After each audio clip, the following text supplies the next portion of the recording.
Assalamualaikum warahmatullahi wabarakatuh. Halo sahabat Bawaslu dimanapun kalian berada, berjumpa lagi dengan saya Melia dalam acara podcast Bawaslu Jakarta Barat. Pada podcast kali ini mengangkat tema mengenai refleksi Hari Kartini di tengah pandemi COVID-19. Sudah hadir di tengah-tengah kita narasumber seorang Kartini masa kini maupun Kartini di masa depan. Beliau adalah Ibu Fitriani MPD atau yang akrab disapa dengan Ibu Fitri. Assalamualaikum Bu Fitri. Waalaikumsalam warahmatullahi wabarakatuh. Melia, selamat siang. Siang Bu, gimana kabarnya Bu? Alhamdulillah sehat. Alhamdulillah ya Bu ya, di tengah pandemi COVID ini kita harus tetap menjaga kesehatan ya Bu ya. Amin. Amin. Sama-sama. Baik Bu, sedikit nih Bu, memang sedang momentum Hari Kartini Bu, 21 April. Ya. Memang Kartini itu dikenal sebagai salah satu pahlawan perempuan dengan pemikiran yang luar biasa terkait emansipasi perempuan. Nah, menurut pendapat Ibu, dari sekian banyak pahlawan perempuan, ada Cut Nyak-Dien, ada juga Dewi Sartika, Rohana Kudus. Kenapa kita harus lebih mengetahui mengenai Kartini? Harus ada Hari Kartini. Pendapat Ibu seperti apa? Nah, ini contoh perempuan yang sangat baik ya. Karena Melia ini menghafal nama-nama tokoh pejuang perempuan dan geliat emansipasinya ya. Yang tadi beberapa para pejuang perempuan dan proses emansipasi yang diperjuangkannya tentu berbeda-beda ya secara kontekstual dan historisnya. Benar sekali, tidak hanya Kartini tetapi ada Cut Nyak-Dien yang kita tahu bahwa Cut Nyak-Dien adalah salah satu pejuang perempuan yang melakukan proses perjuangan melawan Belanda pada saat itu ya, dalam praktek penjajahan, dibantu oleh suaminya Tuku Umar ya, kita tahu secara Bergerilya ya? Perlawanan secara senjata ya, secara langsung, tidak melalui proses yang dialami oleh Kartini ya, sangat berbeda. Kemudian juga ada Dewi Sartika. Dewi Sartika sendiri kita tahu bahwa ini adalah salah satu pejuang perempuan yang juga berasal dari kalangan priai Sunda. Jadi kalau Kartini itu di Jawa, ya, priai dan bangsawan Jawa. Kalau Dewi Sartika representatif dari pejuang perempuan yang berasal dari priai Sunda.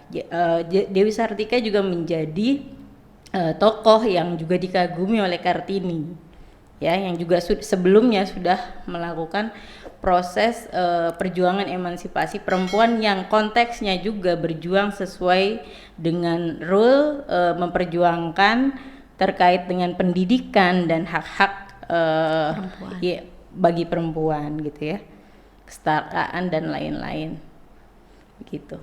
Wah, luar biasa. Berarti memang perempuan itu, terutama pahlawan perempuan yang tadi sudah disebutkan, punya jalannya masing-masing ya Bu ya. Betul. Sedikit Bu, kan ada kalimat dalam sebuah buku nih, buku Kartini juga terkait Kartini, mengenai habis gelap terbitlah terang. Nah ini kan pasti ada makna filosofis yang mendalam. Kalau dari Bu Fitri itu seperti apa Bu maknanya? Ya, identik ya, ketika orang menyebut Kartini maka dia teringat dengan karyanya yang berjudul Habis gelap terbitlah terang. Semua orang tahu. Namun banyak tafsir terhadap karyanya ini gitu ya. Karya yang bersumber dari kumpulan tulisan-tulisan Kartini dalam proses surat menyurat atau korespondensi Kartini kepada temannya di Belanda pada saat itu, yang menggambarkan dan mendeskripsikan dan menarasikan bagaimana kehidupan Kartini di Jawa ya, Iya. bercerita kepada temannya dan keinginan-keinginan Kartini serta hal-hal yang menjadi permasalahan pada saat itu yang Kartini kemukakan. Nah, makna habis gelap terbitlah terang ini punya banyak tafsir ya Melia. Saya sendiri mungkin salah satunya bisa merujuk pada ini adalah bentuk refleksi Kartini melihat pada dinamika atau proses dialektika alam. Jadi kalau Kartini itu ada tulisan atau esainya gitu ya, bahwa cuaca alam tidak selamanya akan mendung dan tidak selamanya akan cerah, selalu berubah dan proses dialektika itu berjalan. Nah, konteks dia memahami terkait dengan proses dialektika alam itulah dia kontekstualisasikan dalam bentuk permasalahan-permasalahan humanis atau Sosial. sosial Di masyarakat pada saat itu. Jadi ya kemanusiaan ya, yang sifatnya lebih kemanusiaan dalam konteks kehidupan Kartini pada saat itu. Artinya pada saat itu secara fakta ya, Kartini dihadapkan pada realitas sosial budaya Jawa yang agraris, yang sentralistik, yang paternalistik kuat gitu ya. Iya. Di mana Kartini sendiri terbelunggu dengan budaya Jawa.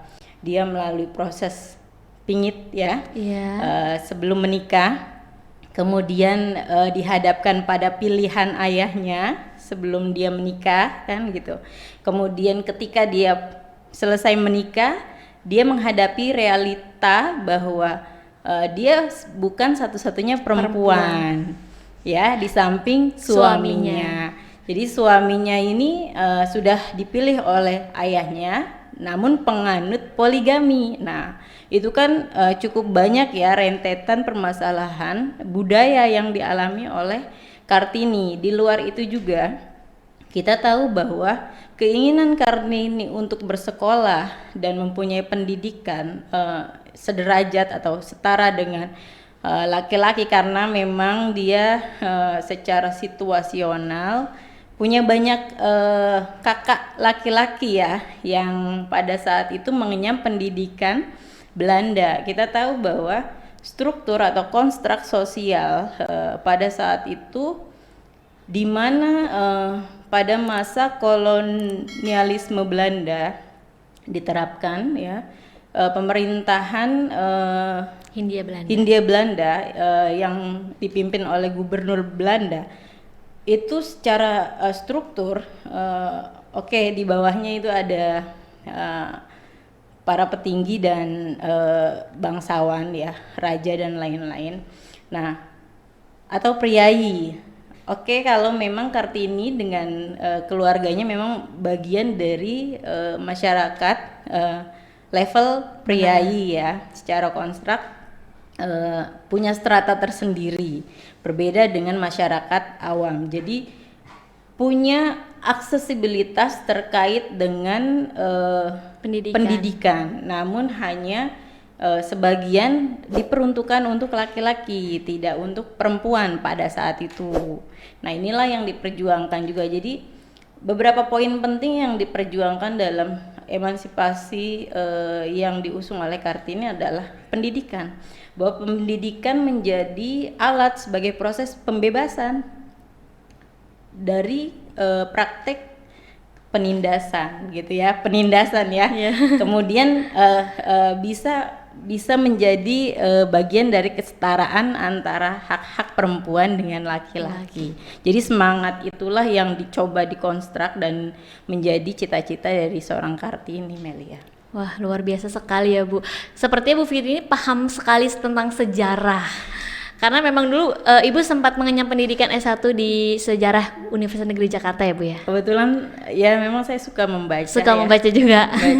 Jadi alat pembebasan untuk bagi Kartini menuju kesetaraan gender, kemudian persamaan hak dan lain-lain, itu adalah pendidikan gitu. Bagaimana seorang perempuan mampu membaca, menulis. Kartini punya kebiasaan itu, menulis surat, membaca banyak buku, termasuk membaca novel.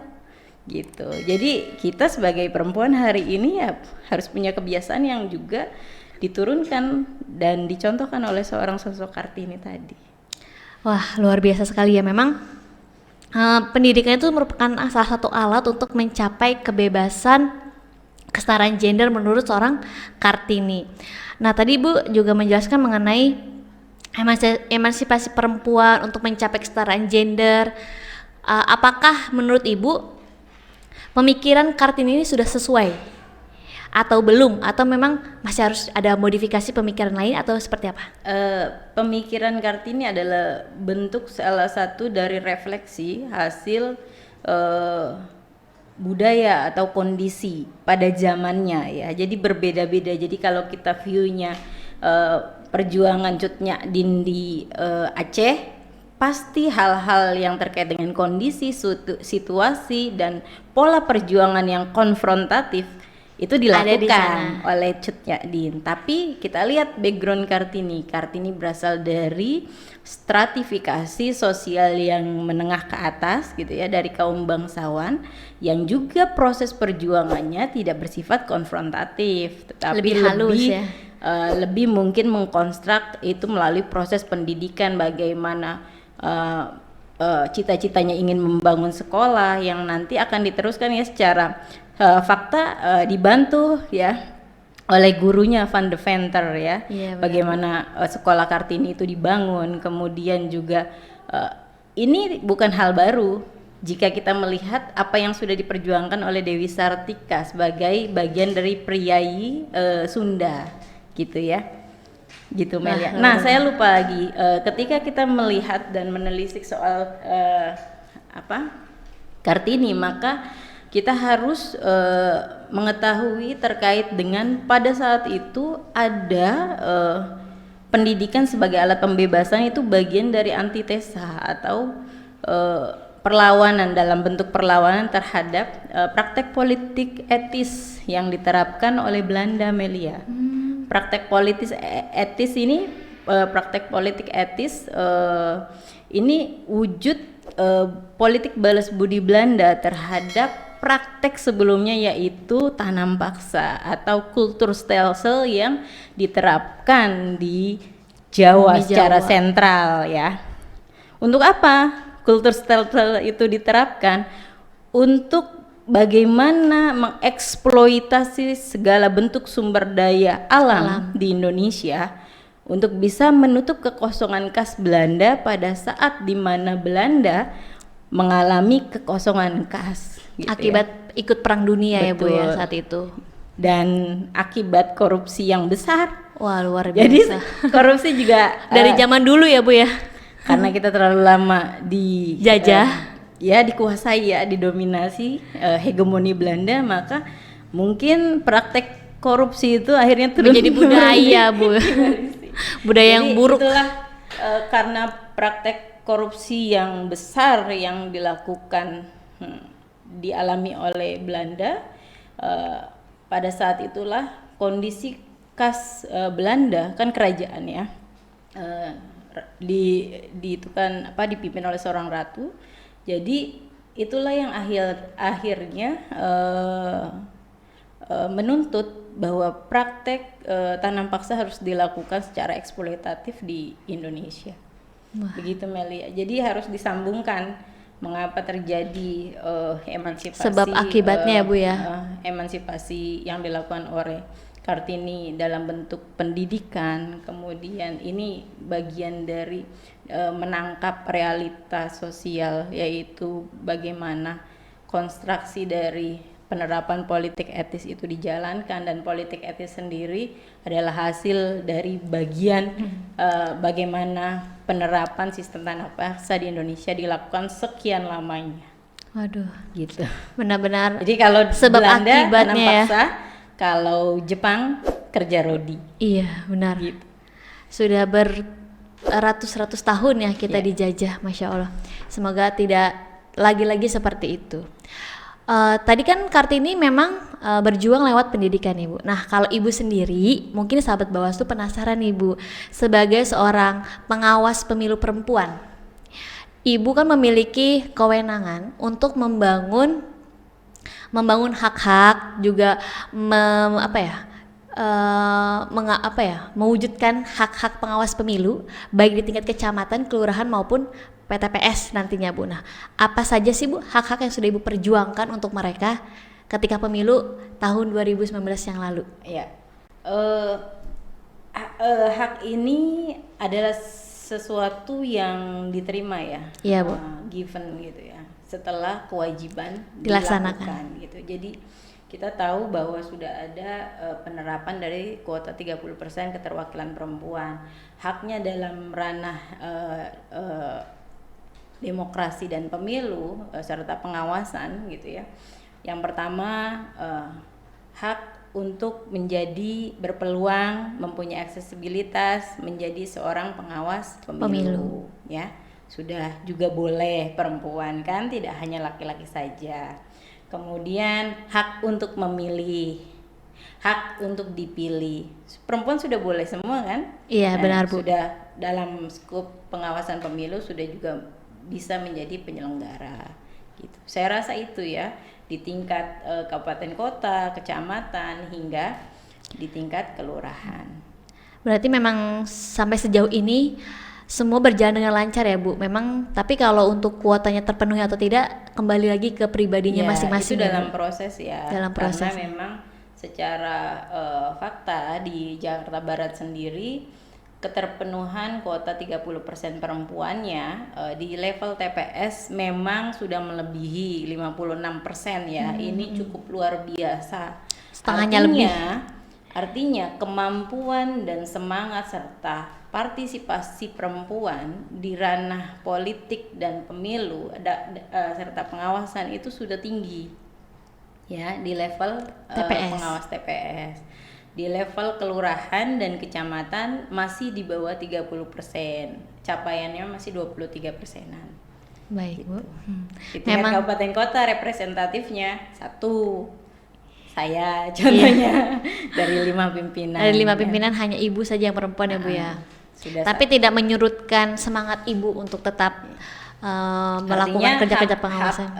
Hak untuk menjadi penyelenggara pemilu, pemilih dan dipilih itu sudah terpenuhi, bisa dilaksanakan atau bisa diwujudkan. Luar biasa.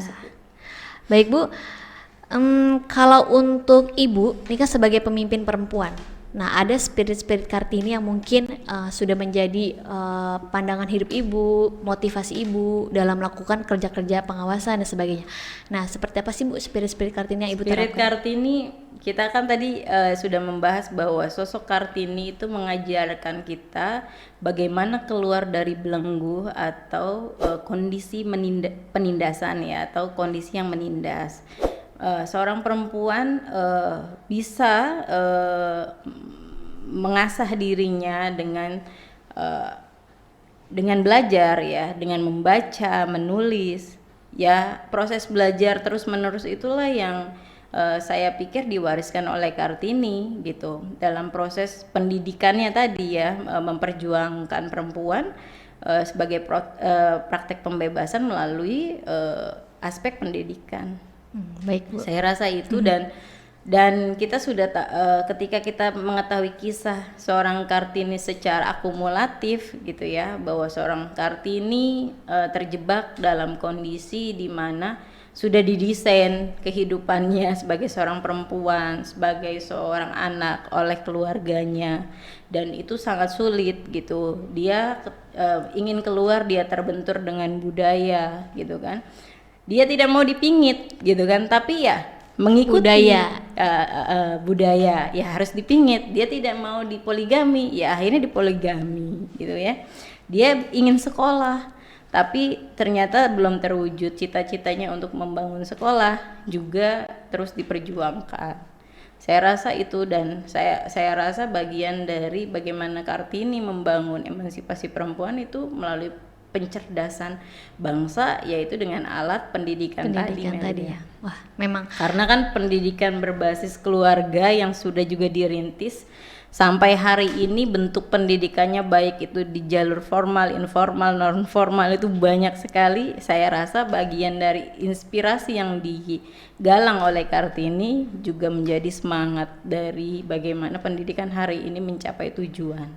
Memang pemikiran-pemikiran Kartini kala itu sangat mengusik perempuan-perempuan ya Bu pada masa itu. Memang bagaimana sih kita sebagai perempuan kok seperti ini gitu ya Bu ya, kok kita nggak boleh sekolah, kok kita tidak bisa mendapatkan pendidikan yang cukup atau tidak bisa memiliki kemampuan untuk memilih, menyampaikan pendapat. Nah itu kan semua kan berawal dari keresahan-keresahan Karena Kartini. secara historisnya pendidikan pertama kali diterapkan di Indonesia itu untuk menjawab kultur stelsel tadi, bagian dari politik etis saja, politik balas budi Belanda. Terima kasih kepada bangsa ini yang Indonesia sudah banyak berjibaku dieksploitasi dalam sumber daya dan SDM-nya.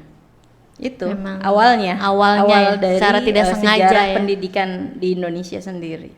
Memang berarti tidak dipungkiri kalau sampai saat ini pendidikan Indonesia masih menganut gaya Belanda ya Bu ya, atau gimana tuh Bu? Sudah berubah, Sudah sudah berubah ya, secara kurikulum, secara praktek dan lainnya sudah berubah. Tetapi ya secara historikal tadi itulah awal di mana Adanya praktek pendidikan. pendidikan itu ada, dan tentu berbeda ketika masa penjajahan Jepang gitu ya. Jadi kita harus tahu struktur juga bahwa Bumi Putra menjadi struktur kedua setelah Belanda, dan kemudian ada juga bagian dari struktur yaitu bangsa Indo ya, Cina atau Arab ya gitu. Baik Bu. Kemudian baru pribumi yang terakhir. Nah bicara soal pribumi nanti juga ada kaitannya dengan bagaimana seorang Pramudia Anantatur ya Bu. Nah kisahnya nanti mungkin lebih menarik di sesi podcast selanjutnya ya Bu ya. Karena sahabat Bawaslu, Bu Fitri memang sangat amat senang membaca, terutama dari edisi yang ditulis oleh Pramudia Anantatur, Bumi Manusia dan sebagainya, Rumah Kaca ya Bu ya. Sudah selesai dibaca habis. Nah mungkin suatu saat di lain kesempatan kita bisa berbincang terkait sejarahnya seperti itu, yang juga nanti menginspirasi sahabat Bawaslu di luar. Terakhir nih Bu, sebagai seorang istri, seorang ibu dan juga pemimpin perempuan, bagaimana cara ibu menyelaraskan ketiganya? Kan agak sulit tuh Bu. Ya betul sekali, karena beban ganda perempuan tadi sangat banyak ya. Tapi kita harus keluar juga dari bagaimana kita harus keluar dari kungkungan ya, merasa menjadi bagian subordinat ya. Makanya tadi kan Kartini berusaha untuk dia menyetarakan dirinya, kemudian tidak menjadi subordinat, kemudian juga mempunyai hak-hak juga yang dimiliki atau diperoleh oleh laki-laki gitu ya. Saya rasa dalam konteks keluarga gitu, sebagai seorang istri, sebagai seorang perempuan, ya harus mampu memanajerial ya Meli, memanajerial hal-hal yang terkait dengan apa yang menjadi kewajiban serta hak sebagai seorang istri dan perempuan di ranah domestik dan publik. Yang hari ini secara profesionalitas kita menjadi bagian dari Bawaslu pengawasan pemilu. Saya rasa itu saja sih Meli. Berarti memang butuh effort lebih ya Bu untuk menjelaskan ketiganya, karena memang tadi peran gandanya itu ya Bu ya. Beban ganda dan peran ganda serta penyeimbang ranah domestik dan publik.